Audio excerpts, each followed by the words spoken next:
Hello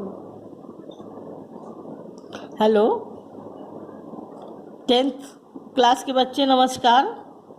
बच्चों, मैंने आपको व्याकरण पढ़ाना प्रारंभ किया है और पीडीएफ सबसे पहले मैंने भेजा शब्द रचना के तत्व, जिसके अंतर्गत आपने उपसर्ग को पढ़ा होगा और पीडीएफ में भी देखा होगा। उसको कॉपी में उतार लेना।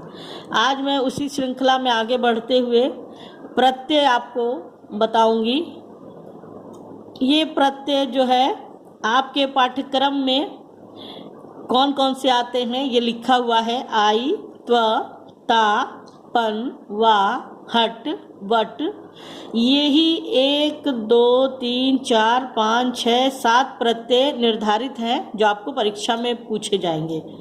प्रत्यय का परिभाषा है बेटा कि वो शब्द जो किसी शब्द के अंत में जाकर जुड़ते हैं और जुड़कर उसके अर्थ को परिवर्तित कर देते हैं।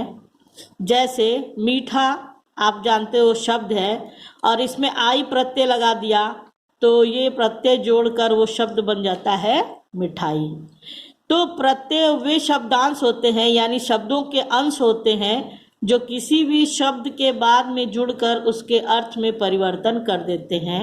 उदाहरण स्वरूप मीठा शब्द है, अगर उसमें आई प्रत्यय आप लगाते हैं तो जुड़कर बन जाता है मिठाई। प्रत्यय 2 प्रकार के होते हैं, कृत प्रत्यय, तद्धित प्रत्यय। कृत प्रत्यय में जो कृत प्रत्यय होता है वो धातु क्रियाओं के धातु रूप में के बाद लगने वाले शब्दांशों में प्रयोग किया जाता है। कृत प्रत्यय क्रियाओं में धातु रूप के बाद लगने वाले शब्दों के शब्दांशों में यानी शब्दों में लगाया जाता है और उसको हम कृत प्रत्यय कहते हैं। जैसे कि धातु हमने बोला है आपको धातु रूप, जैसे पठ है, गम है, लिख है, क्री है, ये धातु रूप आप याद करते हो ना।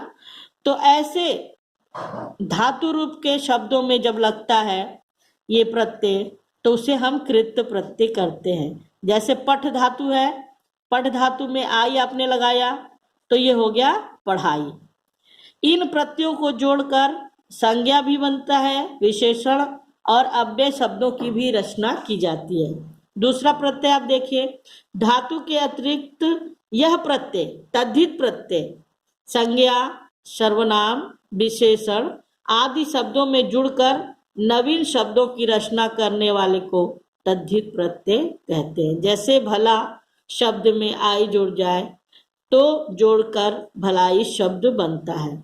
यहाँ ये जो प्रत्यय दिए गए हैं ये आपके कोर्स में आते हैं और बेटा हम सबसे सरल शब्दों में आपको ये बताना चाहते हैं कि इसके पहले आपने उपसर्ग पढ़ा तो जो शब्द किसी शब्द के आगे जुड़कर शब्द का अर्थ बदलते हैं वो उपसर्ग हो गया।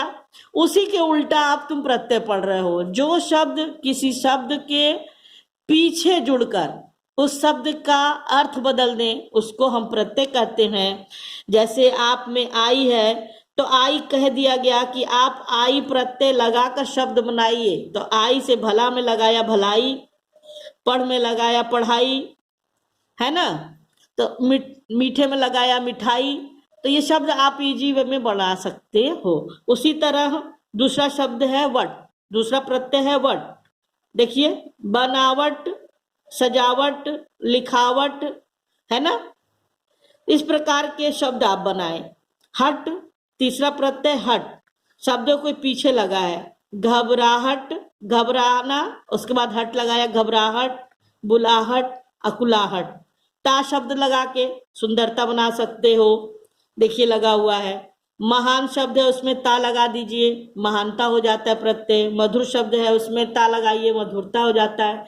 वह जैसे 5 है उसके अंदर लास्ट में आप लगाएंगे शब्द 5वां, 7वां, 30वां, 20वां। पन प्रत्यय बचपन, गवारपन, भोलापन, पागलपन, नीचपन, ऊंचपन। अब आपकी परीक्षा में अगर आ जाता है कि वट प्रत्यय लगाकर शब्द बनाए तो आप लिख लोगे बनावट, ठीक है। और अगर शब्द आ जाता है कि बनावट में शब्द और प्रत्यय ढूंढो, बनावट शब्द में शब्द और प्रत्यय छांटो, तो आप बना शब्द है और वट प्रत्यय है। ये दो प्रकार से ही आपको परीक्षा में प्रश्न पूछे जाएंगे।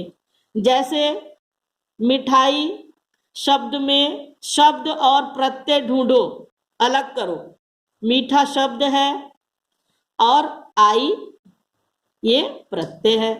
तो इस तरह भी प्रश्न आते हैं और इस तरह भी प्रश्न आते हैं कि ता प्रत्यय लगाकर शब्द बनाइए। तो आप याद रखेंगे कि शब्दों के अंत में जो शब्द लगते हैं वो प्रत्यय होते हैं। जैसे ता लगाएंगे तो महानता, मधुर में लगाएंगे तो मधुरता, कवि में लगा देंगे तो कविता, सुंदर में लगा देंगे तो सुंदरता। इस तरह ये आपके प्रत्यय हैं और इन्हीं को लगाकर आपको शब्द बनाना है। ये पाठ यहीं खत्म होता है।